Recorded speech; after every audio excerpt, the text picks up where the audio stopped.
What's up, everybody? Christian James here. Today's video, Sleepy Joe pardons crackhead Hunter. Let's go. Well, ladies and gentlemen, it came out last night that Joe Biden pardoned his son Hunter Biden before he was on his way to prison for the stuff on the laptop, being a crackhead, bringing cocaine to the White House. Let's take a look. Even CNN reported on the goddamn story. They didn't report on shit when it comes to the old man. Learned President Biden will pardon his son Hunter Biden. CNN Chief National Affairs Correspondent Jeff Zeleny, I believe, is with us. Jeff, can you hear me? And Jessica, yes. Okay, what are you learning? Look, we are just getting a statement from President Joe Biden. He's saying that today he signed a pardon for my son Hunter, and he goes through the reasoning why. Of course, Hunter is facing a sentencing later this month, but this is really a monumental moment for President Biden. He said several months ago in June, when he was still seeking a re-election, that he would not pardon Hunter Biden, but now we are learning he is. And let's just read through this statement quickly together. He said, "Today I signed a pardon for my son Hunter. From the day I took office, I said I would not interfere with the Justice Department's decision-making, and I kept my word, even as I watched my son being selectively and unfairly prosecuted." So this is a fairly long statement, about 4 or 5 paragraphs from President Biden. Okay, ladies and gentlemen, right there's the excuse. He's not being unduly prosecuted, not being unjustly prosecuted. He broke the law. Like every other American who broke the law, you should do your time for the law that you broke. Are some American laws too long for crimes? Absolutely, but that's not what this is about. Well, now Sleepy Joe isn't so sleepy and got his crackhead son off. Now, here's the question. Do you think he would have pardoned him if he won the election? Of course, if he still ran and did get removed from being incompetent, but somehow was competent enough to sign pardons? Really going through why he is making this decision. He also goes on to say this. He said, "No reasonable person who looks at the facts of Hunter's cases can reach any other conclusion than Hunter was singled out because he is my son, and that is wrong." He goes on to say there's been an effort to break Hunter, who has been 5.5 years sober, even in the face of unrelenting attacks and selective prosecution. So, of course, Jessica, let's take a step back. Look, ladies and gentlemen, there you go. It's not an honest thing saying he's my son, I'm going to protect my son, as any father does. He's saying he's my son, he's a crackhead, and he's been unduly prosecuted and unjustly prosecuted, even though we all know that's not true. Let's see and continue with the babble, though. Covered the Biden campaign along with me, and this is something that Hunter Biden has been dealing with. This is a tax case, a gun case. He went through his trial in Delaware. There was another case in Los Angeles. But this is really the culmination of President Biden really making the decision tonight to sign a pardon for his son Hunter, not just a commutation of a possible sentence, but a pardon, which certainly will be part of President Biden's legacy going forward. Yeah, there's no doubt about it. And as I'm reading this along with you, Jeff, I think one part at the very end is particularly striking, which is where he says, "I have followed a simple principle, just tell the American people the truth, they'll be fair-minded. And here's the truth.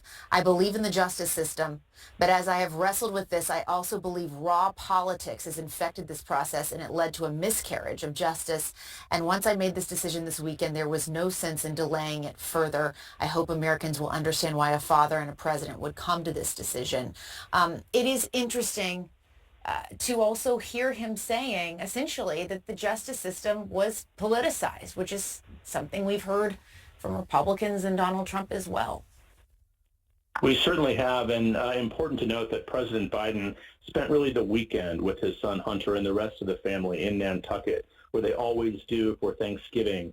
And this is a striking, really, ending to this Thanksgiving holiday. And with this statement from the White House we're seeing tonight, it is a official document calling for a full and unconditional pardon for all crimes and punishments facing Robert Hunter Biden.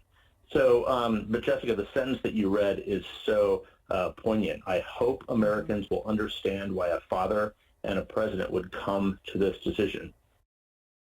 No, they don't, because for every American who's a father or a mother whose kid went to jail, who they'd like to pardon because they're going to jail for something they don't believe is a worthwhile reason, or maybe they're getting too long, or whatever the reason is, this isn't okay.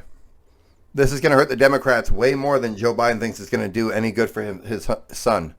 All it shows is that they use the justice system for their own good and to punish everybody else. So then every other person who gets charged with the gun registry issue for not registering guns or whatever the hell he did not do or doing the background check should all be pardoned right now.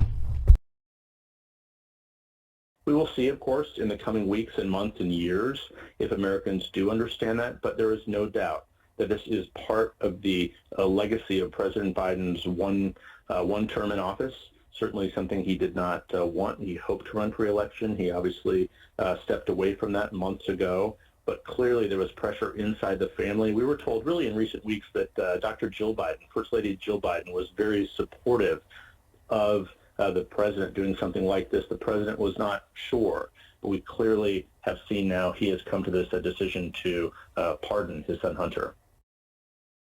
Ladies and gentlemen, we all know he did not come to this decision. He cannot make decisions. He was in Nantucket to be pressed by his family and his wife to make sure his son did not go to prison for crimes he committed. He's mentally incompetent. He's been that way for 4 years. He probably doesn't have a clue who the fuck Hunter is anymore. Let's be real.